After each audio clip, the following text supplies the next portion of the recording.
할렐루야, 주의 이름으로 문안드립니다. 8월의 첫날입니다. 무더위 속에서 어떻게 건강하신지 모르겠습니다. 한 달 동안도 하나님의 은혜 가운데 건강하시길 소망하며 오늘부터 8월 한 달 동안 사무엘상 지난 말씀에 이어서 함께 말씀을 이어나가도록 하겠습니다. 말씀과 함께 한 달 동안 하나님의 귀한 은혜와 함께 무더위를 잘 이겨내는 저와 여러분이 되기를 소망하겠습니다. 오늘은 다윗의 선포라는 제목으로 두 번째 시간을 배우도록 하겠습니다. 사무엘상 17장 31절에서 40절까지의 말씀입니다. 어떤 사람이 다윗이 한 말을 듣고 그것을 사울에게 전하였으므로 사울이 다윗을 부른지라. 다윗이 사울에게 말하되 그로 말미암아 사람이 낙담하지 말 것이라. 주의 종이 가서 저 블레셋 사람과 싸우리이다 하니 사울이 다윗에게 이르되 내가 가서 저 블레셋 사람과 싸울 수 없으리니 너는 소년이요 그는 어려서부터 용사임이니라. 다윗이 사울에게 말하되 주의 종이 아버지의 양을 칠 때에 사자나 곰이 와서 양떼에서 새끼를 물어가면 내가 따라가서 그것을 치고 그 입에서 새끼를 건져내었고 그것이 일어나 나를 해하고자 하면 내가 그 수염을 잡고 그것을 쳐 죽였나이다. 주의 종이 사자와 곰도 쳤은즉 살아계시는 하나님의 군대를 모욕한 이 할례 받지 못하는 블레셋 사람이리이까 그가 그 짐승의 하나와 같이 되리이다. 또 다윗이 이르되 여호와께서 나를 사자의 발톱과 곰의 발톱에서 건져내셨은즉 나를 이 블레셋 사람의 손에서 건져내시리이다. 사울이 다윗에게 이르되 가라 여호와께서 너와 함께 계시기를 원하노라.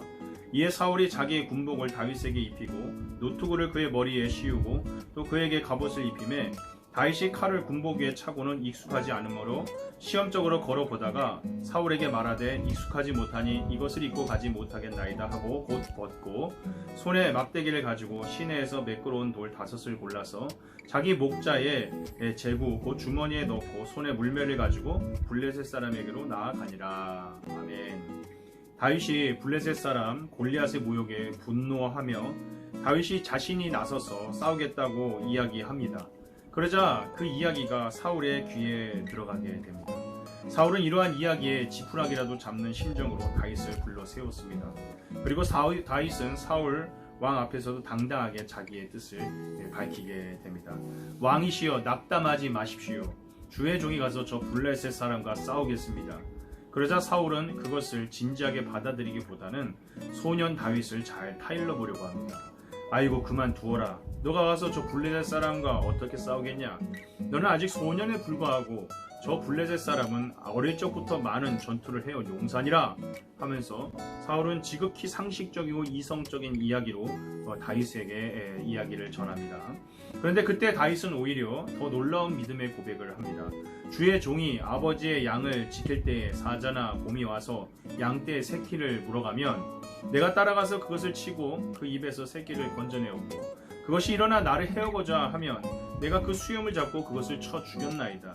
주의 종이 사자와 곰도 쳤은즉 살아계신 하나님의 군대를 모욕한 이 할례 받지 않은 블레셋 사람이리까 그가 그 짐승의 하나같이 되리이다.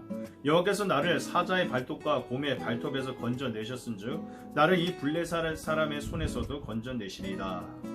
이렇게 멋지게 왕 앞에서 고백을 합니다. 다윗의 나이는 비록 어리지만 그의 믿음은 이스라엘 누구보다 심지어 왕보다 훨씬 더 큰 믿음을 가지고 있습니다. 이것은 그의 고백에서도 알 수 있는 것처럼 다윗은 오랜 시간 하나님과 교제하며 삶 속에서 살아계시는 하나님을 무수히 체험해 왔기 때문에 할 수 있는 자신감입니다. 사울을 포함한 모든 이스라엘 사람들은 세상의 조건과 상황을 보지만 다윗은 지금까지 함께 하신 하나님께 주목합니다. 하나님께서는 다윗의 입술을 통해 하나님의 백성과 그들을 인도할 왕이 어떠해야 하는지를 가르쳐 주시는 겁니다. 이스라엘 백성들은 세상 사람들과 똑같은 기준으로 세상을 바라보았고 또 자기들을 바라보았습니다. 사울도 재물을 모으고 장수를 모으고 군사력을 모아야 승리할 수 있다고 생각했습니다. 그러나 하나님께서는 이 모든 것들에 앞서 다윗처럼 오직 하나님만을 신뢰하는 사람을 찾고 계셨던 겁니다. 이제 사울은 다윗에게 자기 군복을 입히고 노투구를 씌우고 갑옷을 입혀줍니다. 사울은 전쟁에 나가는 사람이라면 응당 입어야 될 것을 다윗에게 건네준 겁니다. 그러나 다윗은 이 전쟁에 가장 중요한 것은 하나님에 대한 신뢰라 생각했습니다. 그래서 갑옷을 입고 잘 맞지 않는 그러한 옷들은 과감하게 벗어 던집니다. 그리고 하나님과 동행하던 때에 늘 가지고 가던 매끄러운 돌 5개와 물매를 가지고 전장에 나아갑니다. 하나님을 믿는 사람은 세상 기준과 다른 기준으로 살아가야 합니다. 세상 사람들은 세상의 기준에 따라 어떤 것을 추구합니까? 좋은 집, 좋은 차, 좋은 환경, 좋은 교육, 좋은 위치만이 진정한 행복을 가져다주고 그런 것 가지고 세상을 성공할 수 있다라고 또 그 세상의 성공을 추구하며 살아갑니다. 그러나 이러한 것들만을 추구하는 삶은 이러한 것들이 충족되지 못할 때 곧바로 두려움과 불안함을 이겨내지 못합니다. 그런 것이 없으면 결국 자신은 잘 될 수 없다고 생각합니다. 그러나 하나님을 믿는 사람들은 삶의 진정한 가치와 행복이 또 능력이 하나님께 있음을 또 하나님과 동행함으로 말미암아 그곳에서 나온다는 것을 믿습니다. 그래서 삶의 매 순간순간들을 하나님의 인도하심 따라 믿음을 가지고 나아가게 되는 것입니다.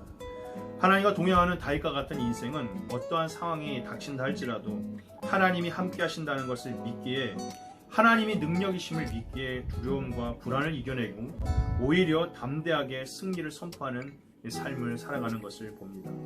오늘 하루도 우리가 다윗과 같이 늘 나와 함께 하시는 하나님을 신뢰하는 사람이 되기를 소망합니다. 골리앗 같은 현실이 눈앞에 있더라도 두려워하거나 불안해하지 않고 오직 주님만 신뢰하며 다윗과 같이 담대하게 나아갈 수 있기를 소망합니다. 주님이 내 편이신 것처럼 내가 주님 편에 서서 주와 함께 한다면 세상이 결단코 이길 수 없는 하나님께 영광의 면류관을 받는 참된 승리자가 우리 모두가 될 줄을 믿습니다. 감사합니다.